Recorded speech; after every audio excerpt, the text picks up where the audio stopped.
Vamos a seguir por donde nos habíamos quedado en esta clase segunda de Cristología,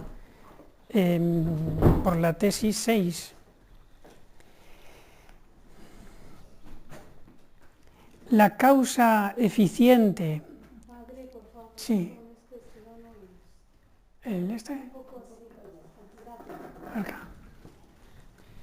La causa suficiente de la encarnación fue la voluntad divina. La voluntad divina pertenece a la esencia, a la divinidad. Por eso, la Santísima Trinidad, las tres personas, fueron las que obraron la encarnación, aunque solamente quedara encarnada la segunda persona, el Hijo. Todo lo que hace Dios hacia afuera, fuera de sí, de su esencia, por ejemplo, crear, derramar sus gracias, todo lo que hace hacia afuera, hacia sus criaturas, lo hacen las tres personas divinas, juntas. No hay nada que solamente haga el Espíritu Santo, por ejemplo. Siempre son los tres. Lo que pasa es que en la Sagrada Escritura, por pedagogía, se atribuye unas veces una acción hacia afuera al Padre y otras veces al Espíritu Santo.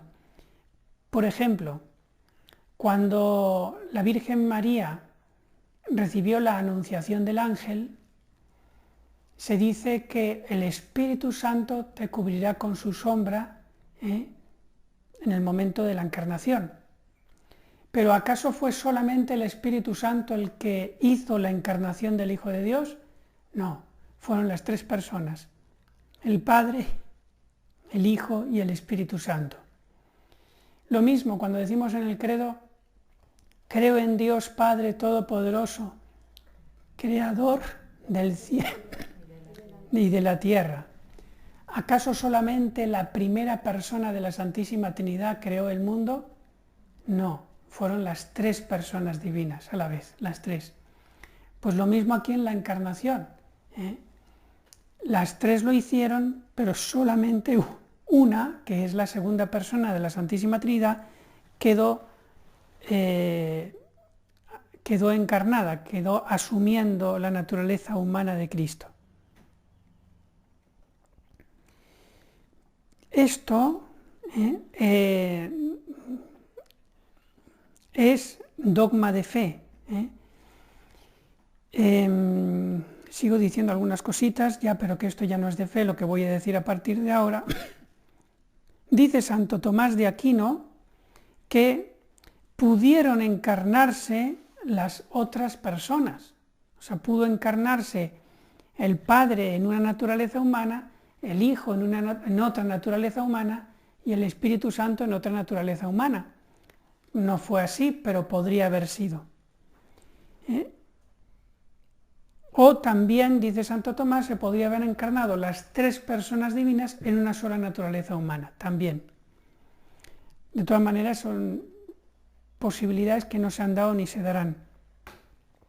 También dice Santo Tomás que una persona creada, un yo creado, ya sea hombre, ya sea ángel, no puede tener dos naturalezas a la vez. Por ejemplo, me lo invento, que el arcángel San Miguel, pues que se haya encarnado en una persona y que además de ser ángel sea hombre. Eso no es posible, solamente puede hacerlo Dios. Esto tiene una aplicación, ¿no? Que según una revelación privada que en su tiempo fue aprobada por la Iglesia, que es la Virgen de la Salet, hace tiempo leí las revelaciones, que son relativamente cortas, dice que el anticristo será un demonio encarnado. Pero esto se ha de entender como que será un demonio que tomará una forma de cuerpo humano, una forma, una apariencia, pero no que el demonio va a asumir una naturaleza humana y va a tener dos naturalezas, ángel y hombre, eso no, sino que, como digo, puede formar a través de los elementos del aire un cuerpo aparente, que incluso se le puede tocar, ¿no? Y en apariencia puede comer. Esto ya lo hizo un ángel, ¿se acuerdan? de Azael, ese era Tobías, sí. El de Tobías, el de Tobías que Azarías era el guía de Tobías, ¿no? Para hacer unos encargos que le había mandado su padre. Y luego a la vuelta, Azarías se descubre y dice, en realidad yo soy el ángel San Rafael. Lo que pasa es que este cuerpo que vosotros veíais, que hasta comía delante tuyo, era toda una apariencia. No es que San Rafael tuviera una naturaleza humana, que era Azarías, no, Azarías en realidad era un cuerpo aparente. Pues lo mismo puede pasar, se puede interpretar así, ¿no? Lo que dice la Virgen de la Salet, que el anticristo será como un demonio encarnado. Bueno.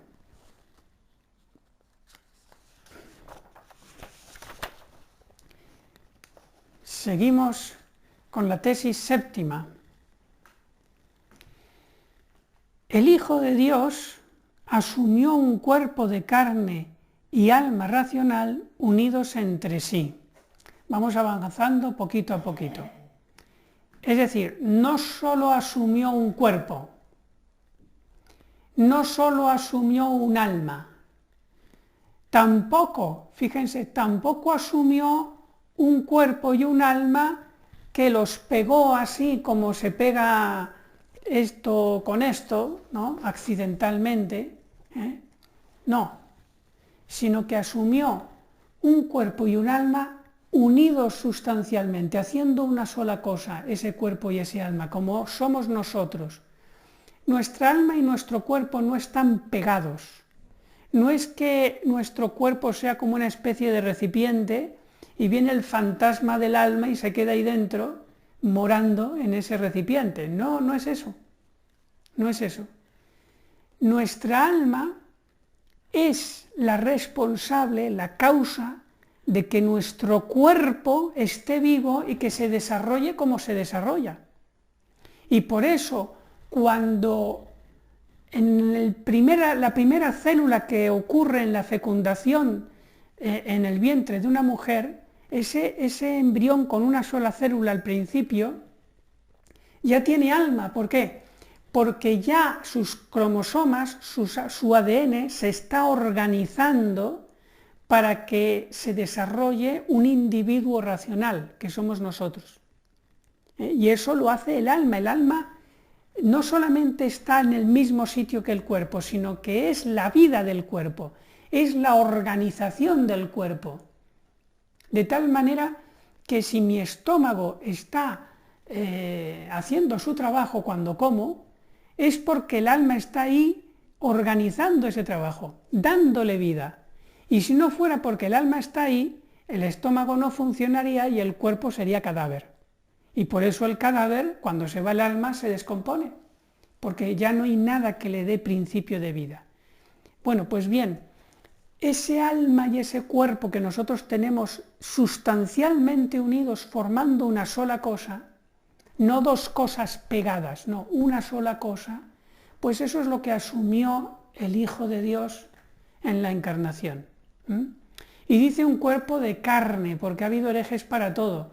No, es que Jesús tenía como una especie de carne aparente, una cosa rara ahí, que parecía carne, pero en realidad no. No, Jesucristo tuvo células, moléculas, tejidos, tuvo todo igual que nosotros.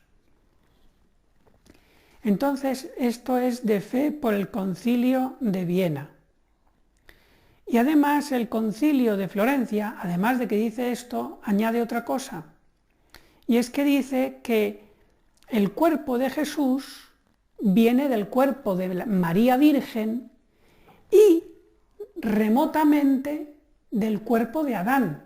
Es decir, que no solamente Jesucristo tenía un cuerpo y un alma como la nuestra, sino que era un cuerpo, el alma no, el alma es creada por Dios, Tenía un cuerpo que su carne venía por generación de generación hasta el primer hombre que existió, Adán y Eva. Entonces, la carne de Cristo viene de Adán, por generación. Por eso dice San Pablo que tenía una carne pecadora como la nuestra. No en cuanto que él pecara con su carne, no. Tampoco en cuanto que él tuviera concupiscencia, que eso lo vamos a ver después, no la tiene, sino en cuanto a que esa carne vino de parientes ascendientemente, no la Virgen, pero más arriba, que pecaron, que fueron pecadores, empezando por Adán. Fíjense que, por ejemplo, en la genealogía que sale en el Evangelio, creo que de San Mateo, alude también a varias mujeres, dos de ellas eran pecadoras, una era, Rahab, que era prostituta cuando estaba pagana, Tamar, que se prostituyó también, y luego Betsabé encima, que era adúltera. O sea, tres mujeres de las cuatro pues eran pecadoras, ¿no? Lo sabemos por la Biblia. Entonces, en ese sentido, Jesucristo desciende de una carne pecadora. La otra mujer era muy buena y justo era la que no era israelita. La mejor de las cuatro, La mejor de las cuatro, para que veamos que no tenemos que ser racistas, La mejor de las cuatro no era judía, era moabita. Era de un pueblo pagano. Pues ya ven, Ruth. Seguimos. Todo esto es más conveniente porque así, venciendo Jesucristo con la carne misma de Adán, que procedía de Adán, esos cromosomas de Jesucristo procedían del mismísimo Adán, imagínense, pues estaba, al vencer en la cruz y resucitar, estaba venciendo a Satanás por la misma carne por la que había sido derrotado en Adán y Eva. O sea, allí en esa misma carne en la que fue derrotado, Jesucristo obtuvo la victoria.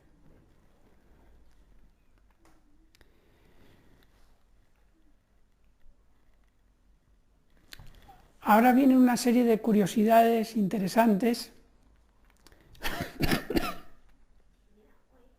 Así.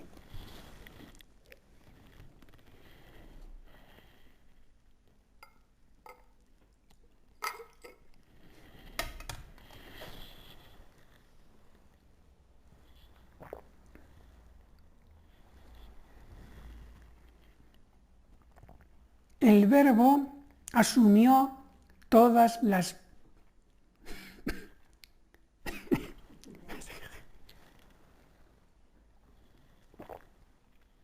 El Verbo asumió todas las partes del cuerpo que forman su integridad, y la sangre también. Es decir, lo que llaman las partes integrantes o primarias. ¿Qué son las partes integrantes o primarias? Aquellas en las que uno ve el cuerpo humano y dice, está completo. Sustancialmente está íntegro.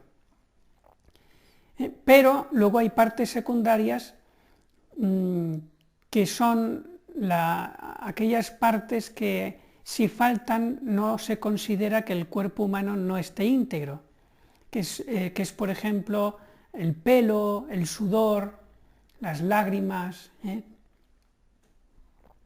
Entonces eso es lo que se llaman partes secundarias. Entonces ciertamente el Verbo asumió las partes primarias, que es por donde suele correr la sangre.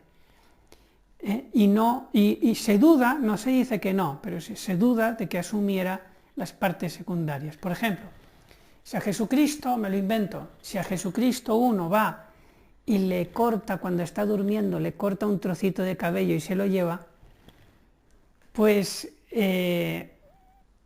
probablemente en ese trocito de cabello no esté el Verbo asumiendo en ese momento ese trozo de cabello, ¿no?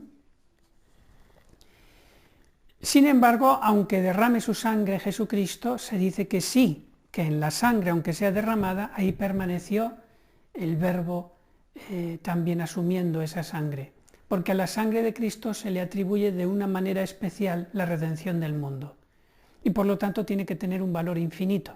Por eso se considera que la sangre de Cristo, aunque fuera derramada, está ahí el Verbo de Dios.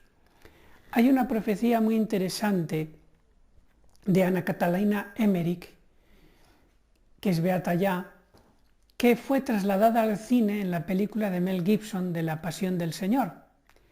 ¿Ustedes la han visto alguna vez? Sí.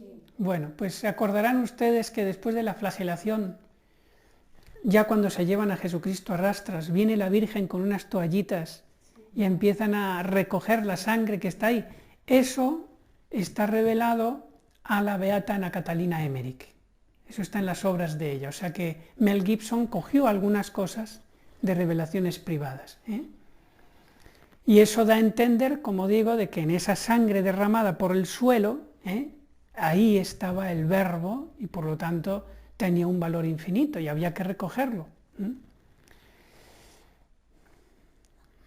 Y por último, hablando de esta tesis séptima, las partes, perdón, no, esto ya lo dije, el aspecto físico del cuerpo de Cristo sería el de un varón perfectamente bello, con una belleza varonil. Lo que pasa es que como la belleza de la Santísima Virgen, que sería la mujer más hermosa de la historia, sería una belleza tan celestial que a nadie provocaría concupiscencia, pero ciertamente había de ser el hombre más bello de la historia. Hay un salmo que ustedes se acordarán que dice: eres el más bello de los hombres, en tus labios se derrama la gracia.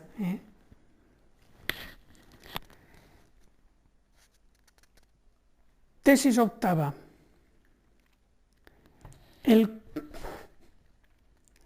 Luego les diré mis sospechas sobre esta tos. Alguno me lo ha dicho, pues es posible, es posible. Vaya usted a un exorcista a ver si es verdad. Porque justo me da la tos más cuando rezo y cuando celebro misa. Es cuando más me viene la tos. Puede tener una explicación natural, ¿no? Pero...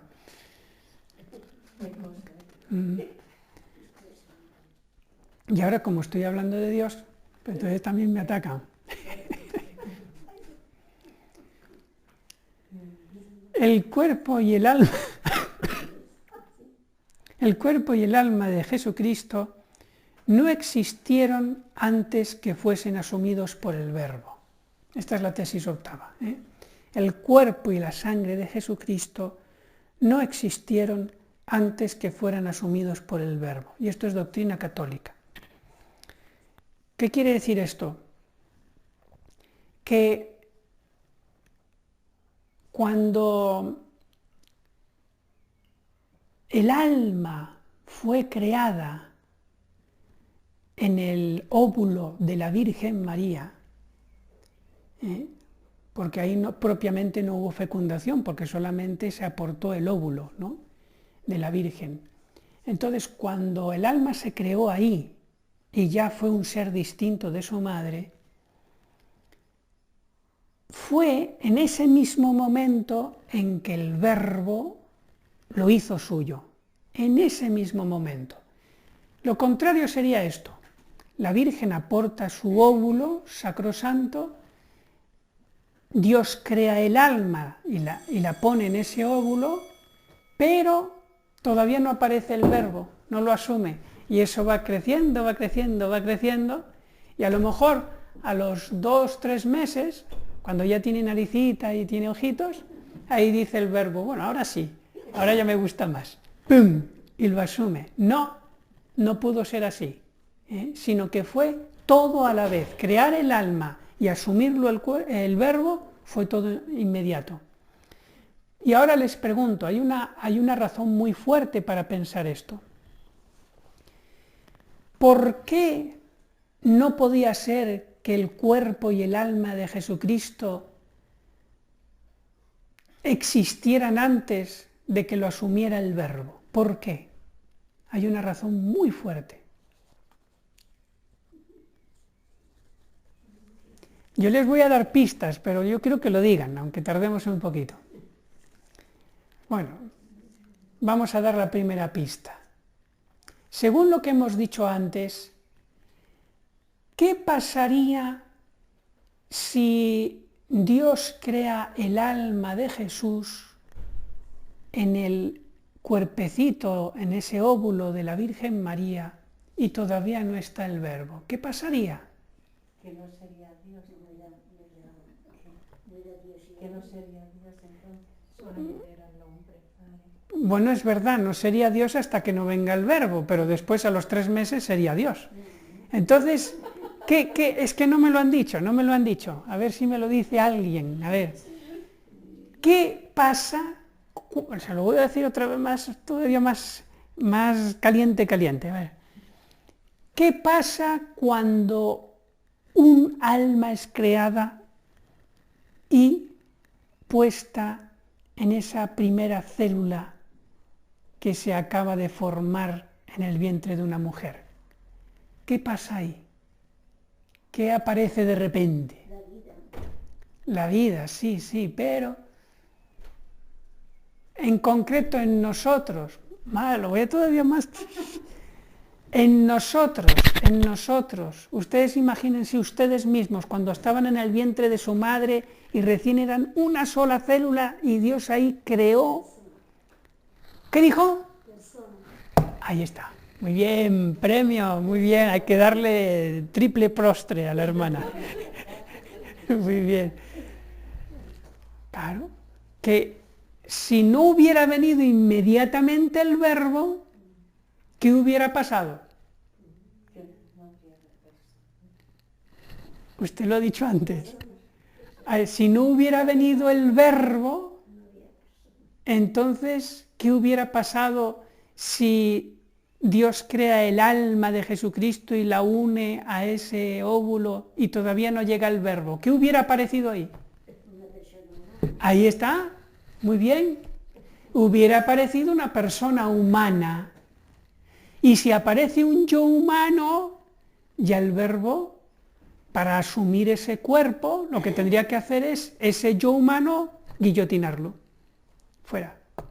Claro, eso no lo iba a hacer, porque es un yo humano. Sería como abortar. Entonces, para que el Verbo no tenga que destruir un yo humano que no es él, imagínense que hubiera sido yo, Dionisio, aparezco ahí, y entonces dice el Verbo, vaya hombre, apareció Dionisio que es irrepetible, ¿qué hacemos ahora? Porque yo quería entrar en la Virgen María y estar ahí, y hacer el Verbo encarnado, y apareció Dionisio. Bueno, lo siento, Dionisio, eres irrepetible, pero es que te tengo que cortar porque, claro, yo ya no puedo entrar, no puede haber dos yos. Entonces te tengo que quitar a ti. ¿Y qué te va a pasar a ti? Te quedas en la nada.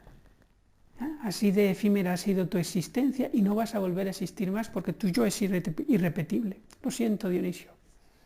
Pero hay que ver.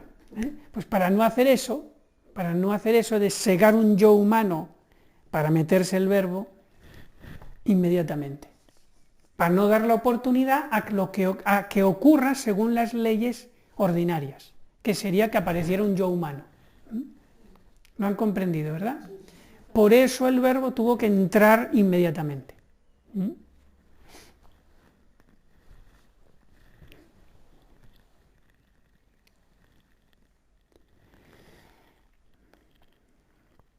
Seguimos. A ver, todavía estamos con tiempo. Novena tesis.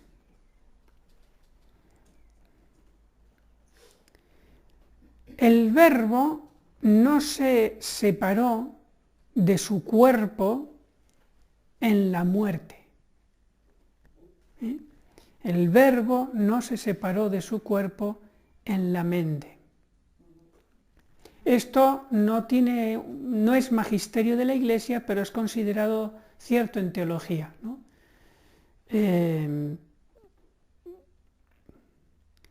Por lo menos hasta los años 60, que es este manual, ¿no?, que les estoy resumiendo. O sea que cuando Jesucristo murió en la cruz y su alma se fue a los infiernos, en plural, es decir, al limbo de los justos, y el cuerpo se quedó clavado en la cruz y después sepultado, no se quedó solo el cuerpo, pero eso fue solo el caso de él, el caso nuestro no, el caso nuestro se queda el cuerpo sin el yo, pero en el caso de Jesucristo, el cuerpo suyo, el Verbo siguió asumiendo ese cuerpo, el Verbo estaba ahí, era el cuerpo del Verbo, y por lo tanto seguía siendo santo, sagrado, aunque no estuviera allí el alma. El Verbo estaba a la vez en el alma y en el cuerpo, asumiendo las dos partes de su humanidad separadas, pero en el cuerpo, allí estaba, y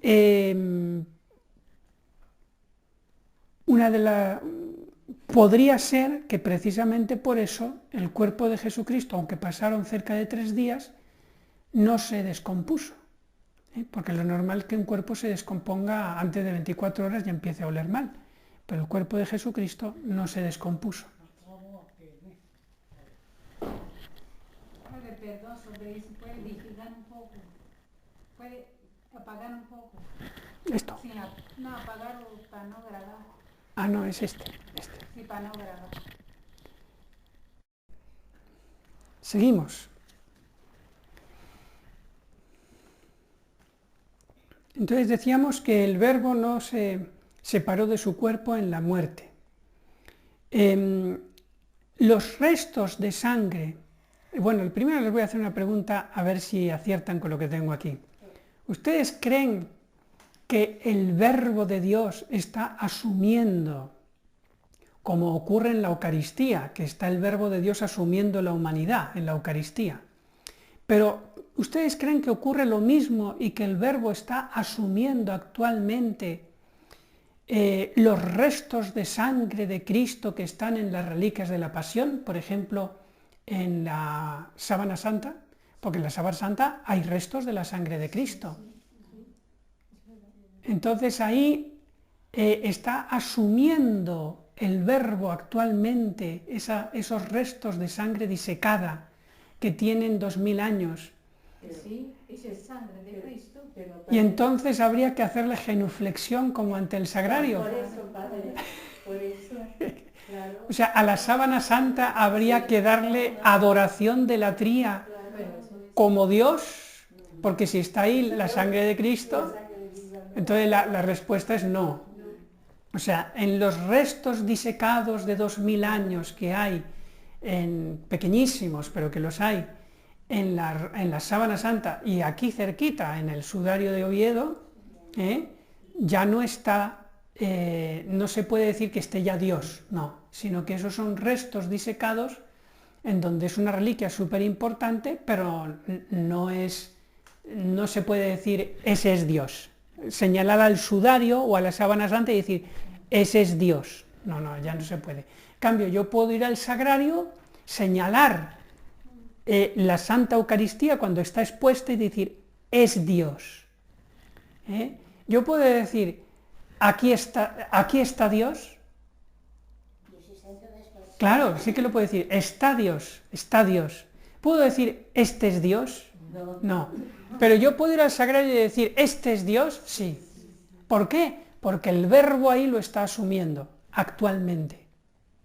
En cambio, en los restos de estas reliquias, como digo, no lo está asumiendo el Verbo y por lo tanto no podemos decir ese es Dios, ¿no? Lo mismo podríamos decir, por ejemplo, si alguien dijera, me lo invento, mira, esto es una reliquia inaudita, pero mire, esto es verdad, tengo unos cabellos de nuestro Señor Jesucristo de cuando estuvo con su cuerpo mortal. En esos cabellos tampoco estaría asumiéndolos el Verbo. En cambio, sí que está asumiendo actualmente el Verbo las reliquias de los milagros eucarísticos. Por ejemplo, las reliquias del anciano, en donde en vez de aparecer la apariencia de pan y vino, está la carne y la sangre visibles. Entonces ahí sí que está el Verbo asumiendo eso y se puede hacer genuflexión y decir este es Dios, y si a alguien se le ocurriera comulgarlo, comulgaría de verdad.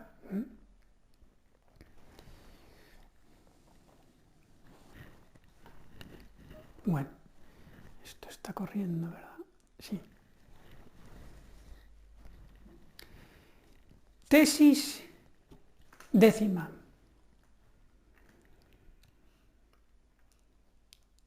La unión hipostática es un misterio estrictamente dicho y no puede demostrarse que este misterio repugne. Esto es doctrina católica. Bueno, ¿qué quiere decir unión hipostática? Quiere decir la unión de la persona del Verbo a la naturaleza humana de Cristo. Esto que les he puesto, eso que está ahí, es la unión hipostática. Hipostática viene del griego hipóstasis, que significa persona. Entonces, esa unión hipostática, la unión del Verbo con la naturaleza humana, es un misterio estrictamente dicho. Es decir, misterio estrictamente dicho quiere decir dos cosas. Primero, que si no lo revela Dios, nunca lo podríamos haber sabido. Nunca. Y que una vez, y segunda cosa, una vez revelado, no lo podemos comprender completamente. O sea, se nos escapa nuestra inteligencia. Por eso hay muchas cosas de las que decimos en Cristología que las dejamos, diríamos, como parte del misterio. Podemos hacer, diríamos, ahondar algo, ¿no? Con la revelación, usando nuestra inteligencia, con la ayuda de los santos, el magisterio de la Iglesia, pero comprender perfectamente cómo fue esa unión es imposible. Es un misterio estrictamente dicho. En cambio, hay misterios que los sabemos por la revelación y una vez revelados los comprendemos plenamente. Y que son, por ejemplo, la Inmaculada Concepción. Lo entendemos plenamente. La Virgen María no tuvo pecado original. Eso se entiende muy fácil, ¿no? Pero el Verbo, cómo se encarnó, cuál es la naturaleza íntima de esa encarnación, no podemos saberlo con toda claridad. Y cuando dice que no puede demostrarse que repugne, quiere decir que tampoco es contradictorio, como decir un círculo que a la vez es cuadrado. Simplemente que nuestra inteligencia no es capaz de llegar a ese conocimiento completo. ¿Qué otro misterio también es estrictamente dicho? Es decir, si no se nos revela, no lo podemos saber, y una vez revelado, no lo podemos comprender del todo. ¿Cuál? La Santísima Trinidad. Tres personas y un solo Dios. Muy bien, pues... Y luego, una cosita sobre esta tesis décima es que ninguna otra religión del mundo ni de la historia ha afirmado esto de Dios, que se encarnara en un hombre. Ninguna. Me pueden decir que hay dioses que han tomado figura humana, etcétera, etcétera, pero es completamente distinto. Esto de que el yo de Dios sea a la vez el yo de un hombre, eso jamás se le ha ocurrido a ni siquiera ningún literato, o poeta o escritor, nada, nadie se lo podía imaginar. Y esto es lo que hizo Dios por nosotros. Vamos entonces a la última tesis para llegar a los 45 minutos. Tesis 11. En el alma de Cristo hubo gracia santificante. Y esto es cierto en teología. y que es infinita en el sentido de que en esta creación es insuperable. Entonces, ¿qué quiere decir eso de gracia santificante que tiene el alma de Cristo? Que tiene la gracia, el hábito de la gracia santificante, tiene el hábito de la gracia santificante como un vestido. O sea que no se está hablando propiamente del alma de Cristo, de su sustancia, sino de que tiene algo sobreañadido, que es como una especie de vestido sobrenatural que lo hace santo. Y que también lo tenemos nosotros. Nosotros también tenemos ese hábito, esa gracia santificante. Entonces, ese mismo hábito que tiene Jesús lo tenemos nosotros. Lo que pasa es que Jesucristo lo tiene en grado infinito. Nosotros lo tenemos en grado finito. Y lo tenemos en un grado mayor o menor según la santidad de nuestra alma. A mayor santidad, pues lo tenemos más todavía, la gracia santificante.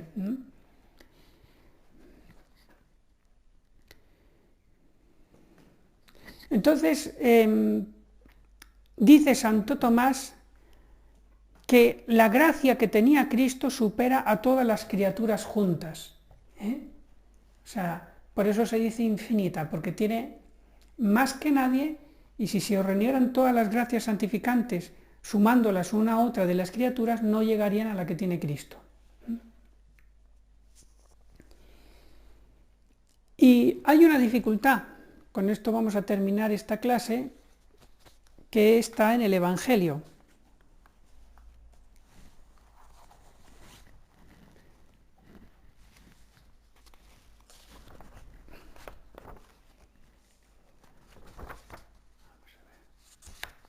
Tesis 11, aquí está. Dice: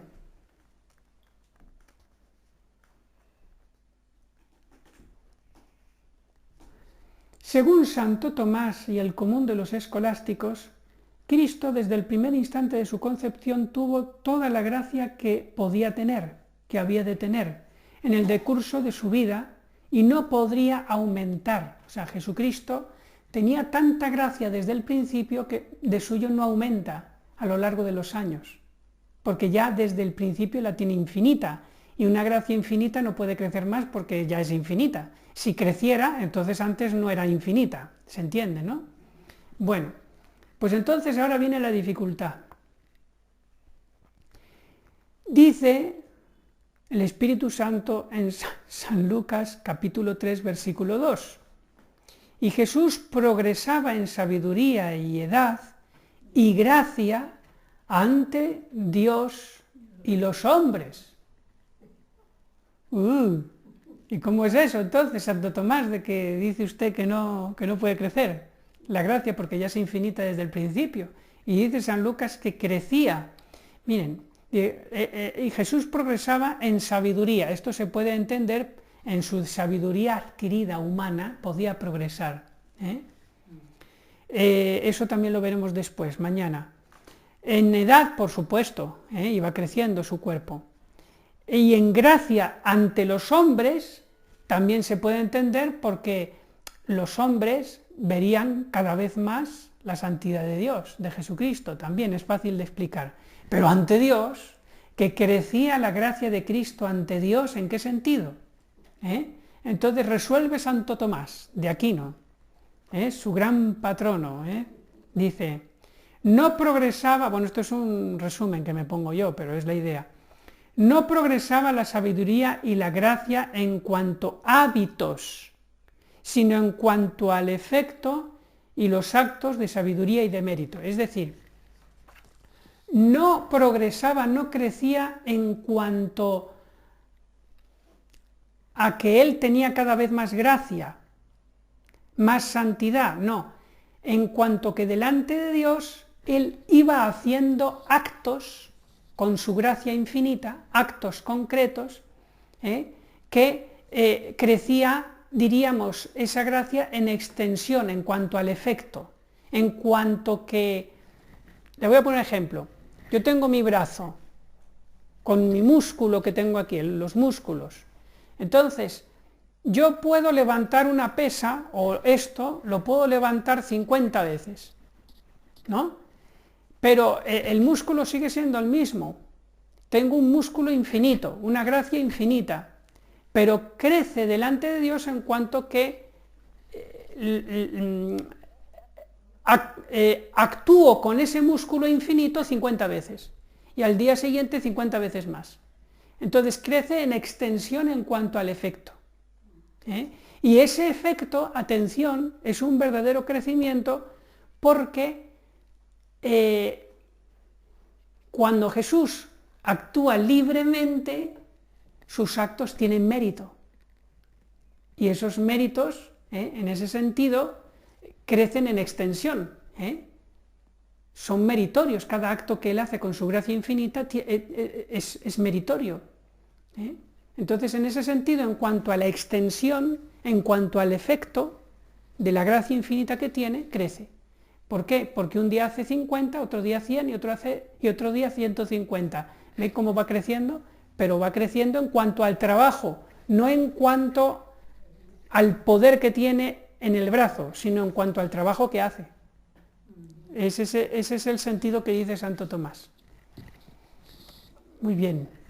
Bueno, pues voy ya a cortar.